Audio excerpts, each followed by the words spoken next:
Hello everyone, today in this video I will be taking you through the steps to solve Skee-ball challenge on sololearn.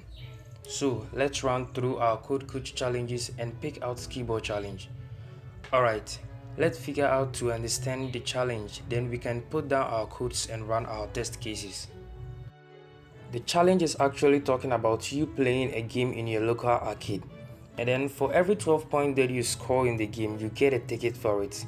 Now you want to purchase a squid gun with the tickets that you get from the game you're playing, and then given the score that you have and then the price of the squid gun, can you buy it with the tickets that you have?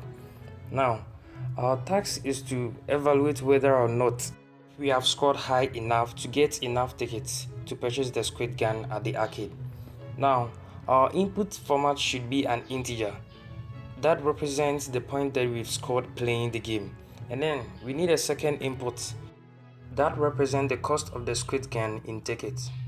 Now our output format should be a string that says buy it if we have enough tickets to purchase the squid gun, or try again if our tickets are not enough. A sample input has been given over here, which is 500, representing the points that we've scored playing the game, and then 40, which is also representing the price of the squid gun. From the sample inputs given, our sample output will be buy it. This is because by scoring 500 points, you will receive 41 tickets, which will be enough to buy the squid gun at the price of 40 tickets.